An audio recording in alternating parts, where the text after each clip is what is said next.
નમસ્કાર, દૂરદર્શન સમાચારમાં હું જીગર ગઢવી આપનું સ્વાગત કરું છું। શરૂઆત કરીએ મુખ્ય સમાચારથી। લોકસભાએ બંધારણના સિદ્ધાંતો અને સર્વોચ્ચતા જાળવી રાખવા વચનબદ્ધતા વ્યક્ત કરતો પ્રસાર કર્યો પ્રસ્તાવ। ડોક્ટર ભીમરાવ આંબેડકરની 125મી જયંતિને અનુલક્ષીને સંસદના બંને ગૃહોમાં બંધારણ પર વિશેષ ચર્ચા થઈ। વિવિધતામાં એકતા ધરાવતા ભારતના બંધારણ ઘડતરમાં ડોક્ટર ભીમરાવ આંબેડકરની ભૂમિકા નકારી શકાય નહીં તેમ લોકસભામાં જણાવતા પ્રધાનમંત્રી આ બંધારણે ખેડૂતો, મજૂરો અને આદિવાસીઓનું ઘડતર કર્યું હોવાનું જણાવી બંધારણના મૂલ્યોનો સ્વીકાર કરતા નરેન્દ્ર મોદી। આવતીકાલે જિલ્લા, તાલુકા પંચાયતો અને નગરપાલિકાની ચૂંટણી માટે મતદારો પોતાના મતદાનના અધિકારથી વંચિત ન રહે તે જોવા ચૂંટણી પંચે તકેદારી રાખી હોવાનું જણાવતા રાજ્યના મુખ્ય ચૂંટણી કમિશનર મતદાન મથકો, ઈવીએમ મશીન, મતદાન જાગૃતિ અભિયાનના યોજાયેલા કાર્યક્રમો। દક્ષિણ આફ્રિકાને 124 રને પછાડતી team India, R Ashwin 12 wicket ઝડપીને બન્યા man of the match. Spinner Amit મિશ્રાનું પણ શ્રેષ્ઠ પ્રદર્શન, શ્રેણીમાં 2-0થી આગળ ભારત। જોઈએ સમાચાર વિગતવાર। લોકસભાએ બંધારણના વિચારો અને સિદ્ધાંતો પ્રત્યે વચનબદ્ધતાની પુષ્ટિના પ્રસ્તાવને પસાર કરીને નિશ્ચિત કર્યો હતો કે તેની મર્યાદા અને સર્વોચ્ચતા જાળવી રાખવામાં આવશે। ડોક્ટર ભીમરાવ આંબેડકરની 125મી જયંતિ સમારંભના અનુસંધાને ભારતના બંધારણ પ્રત્યે કટિબદ્ધતા વ્યક્ત કરવા માટે સદનની 2 દિવસીય વિશેષ બેઠક પર પ્રસ્તાવ પસાર કરવામાં આવ્યો હતો। લોકસભા અધ્યક્ષા સુમિત્રા મહાજને પ્રસ્તાવ વાંચતા જણાવ્યું હતું કે સદન દેશની એકતા અને અખંડતા તથા તેના લોકતાંત્રિક, સમાજવાદ અને ધર્મનિરપેક્ષ સ્વરૂપના સંરક્ષણ પ્રત્યે દ્રઢ સંકલ્પ છે। આ સાથે જ એ પણ દ્રઢ સંકલ્પ કરાયો હતો કે સાર્વજનિક જીવનમાં પારદર્શિતા, સત્યનિષ્ઠા અને તટસ્થતા રખાશે અને સામાજિક ન્યાય માટે સમર્પિત રહેશે, જે એક મજબૂત ગણતંત્રના નિર્માણ કાર્યમાં યોગદાન કરશે। સંસદના શિયાળુ સત્રમાં જીએસટી સહિત મહત્વના બિલ પસાર થાય તે માટેની ચર્ચાના પ્રધાનમંત્રીના આમંત્રણે કોંગ્રેસ અધ્યક્ષા સોનિયા ગાંધી અને પૂર્વ પ્રધાનમંત્રી મનમોહન સિંહ ગઈકાલે સાંજે પ્રધાનમંત્રીના આવાસસ્થાને પહોંચ્યા હતા। જીએસટી સહિત અન્ય ઘણા મહત્વના વિધેયકો બાબતે વિપક્ષની સંમતિ સધાય તે હેતુસર પ્રધાનમંત્રી મોદીએ કોંગ્રેસ અધ્યક્ષા સોનિયા ગાંધી તેમજ પૂર્વ પ્રધાનમંત્રી મનમોહન સિંહને આમંત્રિત કર્યા હતા। આશરે 1 કલાક ચાલેલી આ બેઠકમાં જીએસટી સહિતના મહત્વના વિધેયકો બાબતે મંત્રણા થઈ હતી। આ બેઠકમાં સંસદીય કાર્યમંત્રી વેંકૈયા નાયડુ તથા અરુણ જેટલી ઉપસ્થિત રહ્યા હતા। સંસદના શિયાળુ સત્રના આરંભે પ્રથમ 2 દિવસ દરમિયાન ડોક્ટર ભીમરાવ આંબેડકરની 125મી જયંતિના ઉપલક્ષમાં બંધારણ અંગેની ચર્ચાનું આયોજન કરવામાં આવ્યું હતું। લોકસભાની બંધારણ વિશેની વિશેષ બેઠકનું સમાપન પ્રધાનમંત્રી નરેન્દ્ર મોદીના પ્રવચન સાથે થયું હતું। પ્રસ્તુત છે એક અહેવાલ। સંસદની વિશેષ બેઠકના સમાપન પ્રવચનમાં પ્રધાનમંત્રી મોદીએ જણાવ્યું હતું કે ભારત જેવા દેશનું બંધારણ બનાવવું એ નાની સૂની વાત નથી। તેના માટે ડોક્ટર આંબેડકરની મહત્વની ભૂમિકાને નકારી ન શકાય। इतना उत्तम संविधान जो हमें मिला है, इसकी हम जितनी सराहना करें उतनी कम है, हम जितना गौरव करें उतना कम है। और अगर संविधान को सरल भाषा में अगर मुझे कहना है तो हमारा संविधान dignity for Indian and unity for India, इस दो मूल मंत्र को साकार करता है। जन सामान्य की डिग्निटी और देश की एकता, अखंडितता। बाबा साहब आंबेडकर की भूमिका को हम कभी भी नकार नहीं सकते। પ્રધાનમંત્રી નરેન્દ્ર મોદીએ જણાવ્યું હતું કે બધાએ એક મતે ચર્ચાનું સમર્થન કર્યું હતું। આપણા માટે બંધારણ એક આધારભૂત દસ્તાવેજ છે। और अपने अपने तरीके से संविधान के महात्म्य को और उसके प्रति प्रतिबद्धता को जिस प्रकार से चर्चा के द्वारा प्रस्तुत किया, मैं इसके लिए सदन के सभी आदरणीय सदस्यों का हृदय से अभिनंदन करता हूं। સાથે સાથે તેમણે બંધારણ તથા ડોક્ટર ભીમરાવ આંબેડકરના જીવન અને કવન અંગેની ચર્ચાને લોકસભાથી સામાન્ય જનતા સુધી પહોંચાડવાનો અનુરોધ કર્યો હતો। બંધારણના મહત્વ અંગે જણાવતા પીએમ મોદીએ જણાવ્યું હતું કે 26 જાન્યુઆરીની તાકાત 26 નવેમ્બરમાં સમાયેલી છે. બંધારણમાં આપણને સૌને બાંધવાનું સામર્થ્ય છે. लेकिन इतिहास की एक महत्वपूर्ण घटना है 26 नवंबर. इसको भी उजागर करना उतना ही आवश्यक है और 26 नवंबर को उजागर करके 26 जनवरी को नीचा दिखाने का प्रयास नहीं है. 26 जनवरी की जो ताकत है वो 26 नवंबर में निहित है. પ્રધાનમંત્રીએ ઉમેર્યું હતું કે આપણા બંધારણ માટે જેટલું ગૌરવ લઈએ તેટલું ઓછું છે. પ્રધાનમંત્રીએ આ ચર્ચાના વિશેષ પ્રયત્ન માટે લોકસભા સ્પીકર સુમિત્રા મહાજનનો પણ આભાર માન્યો હતો. દૂરદર્શન સમાચાર, અમદાવાદ.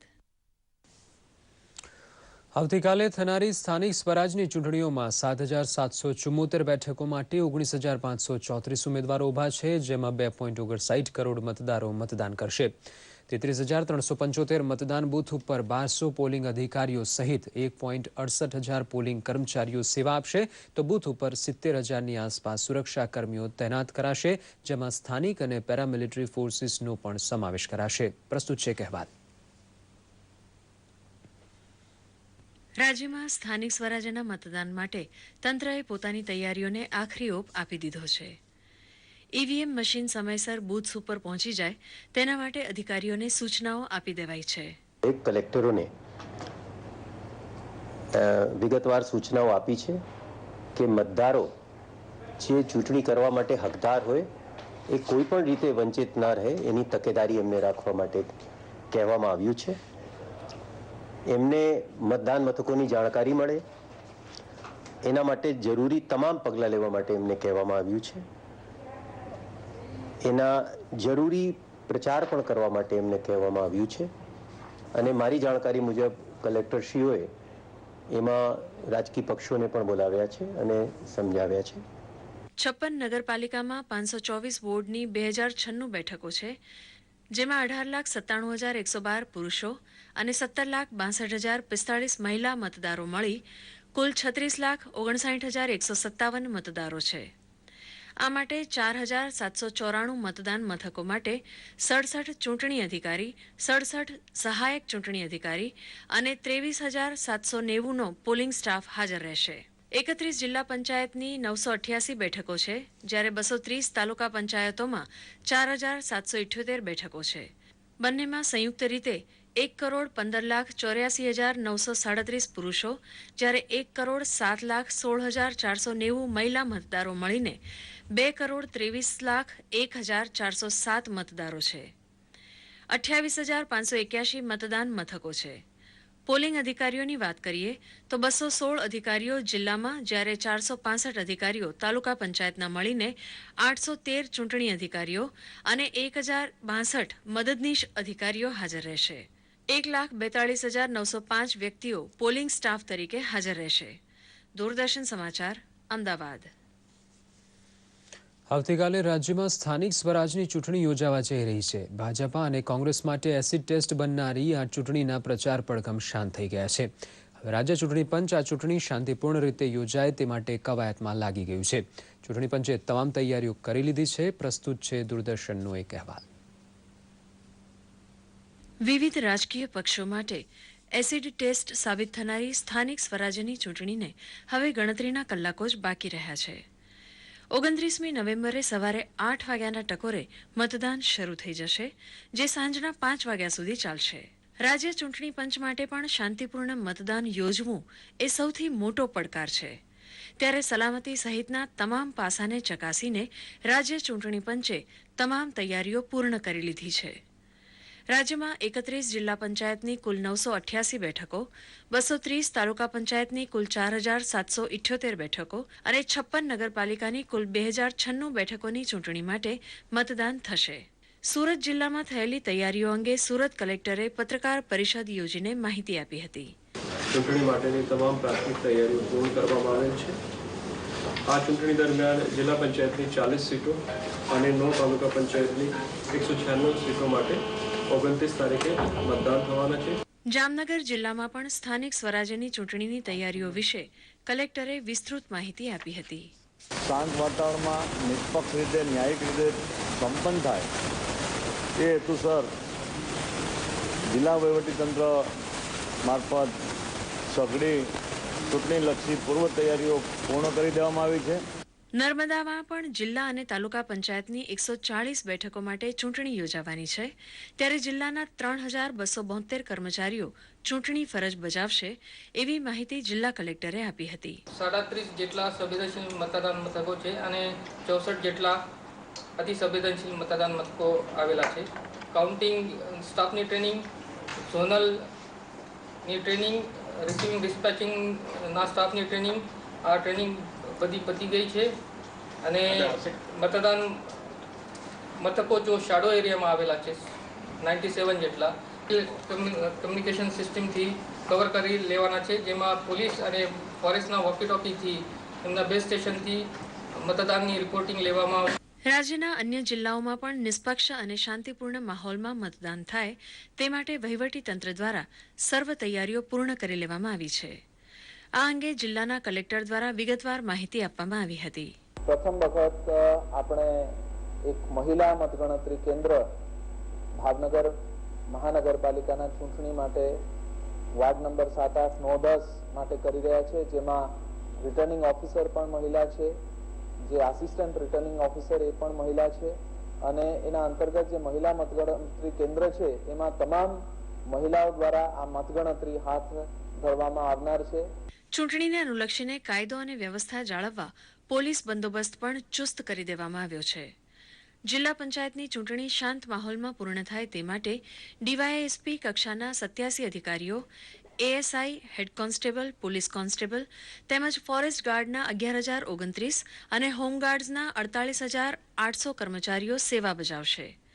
આ ઉપરાંત એસઆરપીની 117 કુમકની સાથે મહિલા એસઆરપીની 3, આઈટીબીપીની 10, બીએસએફની 20, સીઆરપીએફની 13 તથા આરએસીની 6 કંપનીઓ મળીને અન્ય બંદોબસ્ત સાથે કુલ 193 કંપનીઓ ખડે પગે હાજર રહેશે.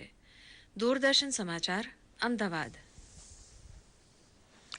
રવિવારે યોજાનારી જિલ્લા પંચાયત અને તાલુકા પંચાયતની ચૂંટણીને લઈ ચૂંટણી પંચ દ્વારા જાગૃતિ કાર્યક્રમો ચલાવવામાં આવી રહ્યા છે. તેવામાં ડાંગ જિલ્લા અને તાલુકા પંચાયતની ચૂંટણી દરમિયાન હાટ બજારોમાં ઈવીએમ અને નોટા અંગેની સમજ આપતો જાગૃતિ કાર્યક્રમ યોજવામાં આવ્યો હતો. જિલ્લા ચૂંટણી અધિકારી અને કલેક્ટરના માર્ગદર્શન હેઠળ યોજાયેલા કાર્યક્રમમાં મતદારોને 100% મતદાન કરવાની સમજ અપાઈ હતી. મોટી સંખ્યામાં ગ્રામજનોએ કાર્યક્રમનો લાભ લીધો હતો અને વહીવટી તંત્રના આ પ્રયાસને આવકાર્યો હતો.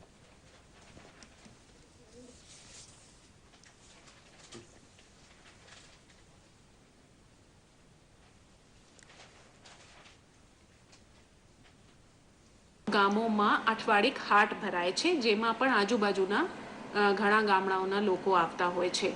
તો એવા હાટ બજારના સ્થળો ઉપર અમે ઈવીએમ મશીન ના નિદર્શન ગોઠવ્યું છે. આખી મશીન બાબતમાં સમજણ, ખાસ કરીને જે નોટાનું આ વખતે નન ઓફ ધી અબવ નું એક ઓપ્શન છે લોકો પાસે, એના વિષયમાં પણ એમને સમજણ આપવામાં આવે છે. ડાંગની પ્રજાને એક સંદેશ એમની પોતાની ડાંગી ડાયલેક્ટમાં મોકલવામાં આવ્યું છે, જે કુટુંબ દીઠ એક સંદેશ એમને બધાને પહોંચાડવામાં આવ્યું છે, જેમાં અપીલ કરવામાં આવી છે કે 29મી નવેમ્બરે ફરજિયાતપણે મતદાન કરવા લોકો આગળ આવે. ક્રિકેટ ટીમ ઇન્ડિયાએ નાગપુર ટેસ્ટ મેચમાં દક્ષિણ આફ્રિકાની ટીમને આખરી માત આપીને આ શ્રેણીમાં વિજય પ્રાપ્ત કર્યો હતો. ભારતે દક્ષિણ આફ્રિકાને 124 રને હરાવીને દક્ષિણ આફ્રિકાનો વિદેશની ધરતી પર અપરાજિત રહેવાનો રેકોર્ડ તોડ્યો હતો. આર અશ્વિને પોતાની શાનદાર રમતનું પ્રદર્શન કરતા શ્રેણીમાં 12 વિકેટ ઝડપીને મેન ઓફ ધી મેચનો ખિતાબ પ્રાપ્ત કર્યો હતો, તો સ્પિનર અમિત મિશ્રાનું પણ શ્રેષ્ઠ પ્રદર્શન જોવા મળ્યું હતું. દક્ષિણ આફ્રિકા 310 રનના લક્ષ્યાંકને આંબવા ઝઝૂમી રહ્યું હતું, પરંતુ ભારતીય ખેલાડીઓએ નિયમિત અંતરે વિકેટ ઝડપતા ભારત જીત સાથે આ શ્રેણીમાં 2-0થી આગળ રહ્યું હતું. આ સાથે જ આ સમાચાર બુલેટિન અહીં સમાપ્ત કરીએ છીએ. નમસ્કાર.